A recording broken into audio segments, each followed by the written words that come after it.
Bonjour à tous, donc dans cette vidéo je vais parler un peu des degrés de la gamme et aussi de leur relation un peu avec les accords et à quoi cela peut bien servir un petit peu. Je vais essayer d'introduire voilà, la signification de tout ça. Donc les degrés d'une gamme en fait c'est tout simplement des noms qu'on donne à chaque note d'une gamme par rapport à la position où elle se trouve dans la gamme. C'est-à-dire par exemple si je prends la gamme de Do majeur, voilà, on a la première note qui est le Do, d'accord, tout simplement. Et le Do, c'est le premier degré. Voilà. Ce premier degré, on l'appelle en général la tonique, d'accord, la tonique de la gamme, parce qu'elle donne le nom à la gamme, le ton, elle donne le ton, d'accord. Ensuite, on a le deuxième degré qui est le Ré dans la gamme de Do majeur, qu'on appelle la sous-tonique, parce qu'elle est située juste au-dessus de la tonique, donc tout simplement. Ensuite, on a ce qu'on appelle la médiante qui est le troisième degré, donc dans ce cas-là c'est le Mi. Ok. Ensuite le quatrième degré s'appelle la sous-dominante. Je pense des fois on peut l'appeler aussi la sous-médiante, mais plus généralement la sous-dominante. Le cinquième degré dans ce cas qui est la note Sol s'appelle la dominante. Voilà, parce que c'est une note très importante de la gamme, la dominante en fait. Elle est vraiment pratiquement au milieu de la gamme et elle a un son très important. Voilà, elle domine un peu la gamme. Le La, c'est le sixième degré dans ce cas-là et c'est la Su-dominante, donc juste au-dessus de la dominante. Et enfin, on a le septième degré qui est dans ce cas-là le Si, puisqu'on est en gamme de Do majeur. Donc le Si s'appelle la note sensible, d'accord? Sensible parce qu'en général, elle a tendance à vouloir aller vers la tonique pour finir la gamme. Donc, c'est-à-dire quand vous jouez une gamme en général de Do, et si vous arrêtez aussi, Mi, Fa, Sol, La, Si, on sent qu'il manque quelque chose. Donc cette note elle est sensible, elle n'a pas envie de rester là. On a besoin de fermer la gamme pour finir et entendre le son fini de la gamme, comme quoi notre idée, on a joué la gamme complète. Sol, La, Si, Do. Vous voyez, donc la note sensible. Voilà, donc ça c'est... Maintenant, si on change de gamme, si on va par exemple en gamme de Sol majeur, voilà, que j'espère vous connaissez. Donc si vous ne connaissez pas les gammes, et je vous conseille de regarder une leçon sur les gammes avant de regarder cette vidéo, sinon vous allez être un peu perdu. L'essentiel.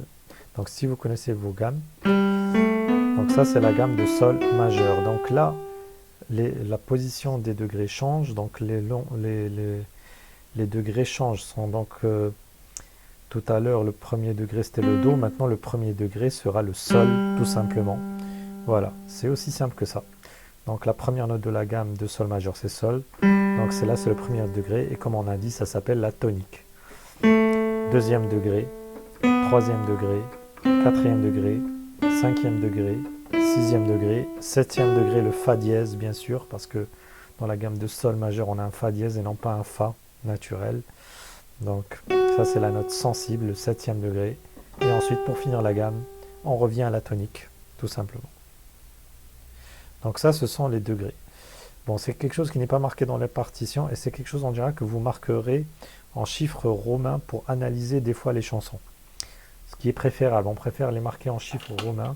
Donc vous connaissez les chiffres romains, hein, c'est-à-dire que voilà, là j'ai une feuille à côté. Vous voyez, donc là, hop, premier degré, deuxième degré. Alors c'est quelque chose qui n'est pas marqué forcément dans les partitions, hein. C'est quelque chose pour analyser soi-même, pour sa propre analyse. Et en général, moi, plutôt marquer les degrés par les chiffres romains. Je ne sais pas si on voit bien dans la caméra. Ok. Bon, vous connaissez, j'espère, les chiffres romains, hein. Donc c'est tout simple. Voilà. Maintenant, tout ça est important. Je vais parler de la partie pour les accords et la relation des degrés avec les accords de la gamme. Si on prend les accords à 3 notes de la gamme majeure, donc on va revenir en gamme de Do, d'accord? C'est plus simple d'expliquer en gamme de Do majeur. Donc dans la gamme de Do majeur, le premier accord c'est celui-ci, donc l'accord de Do majeur tout simplement. Le deuxième accord, c'est un Ré mineur. Ok. Le troisième accord, qui est dans le troisième degré de la gamme. Voilà, j'ai oublié d'expliquer. Voilà, justement, c'est-à-dire que si on prend le premier accord de Do, justement, il est de Do majeur. Dans la gamme de Do, il est construit à partir de la tonique, vous voyez, de la gamme. D'accord? Donc, si on prend l'accord de Ré mineur, cet accord est construit à partir de la sud-tonique, c'est-à-dire sur le deuxième degré de la gamme. D'accord? Donc, ensuite, etc. Si on prend par exemple le Mi mineur, dans la gamme de Do, il est situé au troisième degré. Donc, le Mi, c'est le troisième degré. D'accord? Ok, donc la médiante. Le Fa, c'est le quatrième degré. Le Fa majeur dans ce cas-là. Donc là, on parle de l'accord en entier, vous voyez. Donc on peut appliquer ce principe de degré aux accords.